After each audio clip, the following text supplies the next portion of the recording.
அதே மாதிரி இதில் என்னென்னலாம் சத்து இருக்குது சிறுதானியங்கள்னு பார்ப்போம். இதெல்லாம் ஃபைபரில் பயங்கர டாப்பாக வரும் சிறுதானியங்கள் வந்துட்டு. Fibre rich. ஃபைபர் நம்மளோட உடம்புக்கு என்ன கொடுக்கும் அப்படின்னா சஸ்டைனபிலிட்டி ஆஃப் எனர்ஜின்னு கொடுக்கும். நமக்கு வந்துட்டு ஒரு வேலை பார்க்குறோம், என்ன நீ இவ்வளோ ஸ்டாமினா, இவ்வளோ உன்னோட எனர்ஜி சஸ்டைன் காலையில் வந்த மாதிரி ஃப்ரெஷ்ஷாக இருக்கேன்னு சொல்லுவாங்கல்ல, அந்த எனர்ஜியோட சஸ்டைனபிலிட்டி வந்துட்டு இந்த சிறுதானியங்கள் வந்துட்டு நிறையாவே கொடுக்கும்.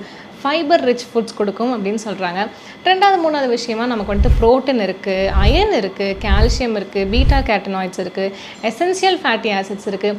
இந்த எல்லா விஷயங்களும் நம்ம உடம்புல எதுக்கெல்லாம் ரொம்ப முக்கியமானது, போன்ஸுக்கும், மசில்ஸுக்கும், வெயிட் லாஸுக்கும், நம்மளோட நரம்புகளுக்கும், ஸ்கின்னுக்கும், டயபெட்டிஸ் பேஷண்ட், கொலஸ்ட்ரால் ஜாஸ்தியாக இருக்கிறவங்க, பிபி ஜாஸ்தியாக இருக்கிறவங்க, லைஃப் ஸ்டைல் டிஸார்டர்ஸாக இருக்கிற மாதிரி தைராய்டோ டயபெட்டிஸோ இந்த மாதிரி எதுவாக இருந்தாலும் நீங்கள் தாராளமாக சிறுதானியங்கள் எடுக்கலாம். அதே மாதிரி இந்த சிறுதானியங்களில் இந்த புதுசாக வந்து சின்ன சின்ன பிள்ளைங்க இருக்காங்களா, நியூலி மேரிடாக இருக்கட்டும், இந்த 20s கிட்ஸ் 90s கிட்ஸ் வந்துட்டு மேக்ஸிமம் நமக்கு பார்க்கறதுக்கு தெரியாது. ஸோ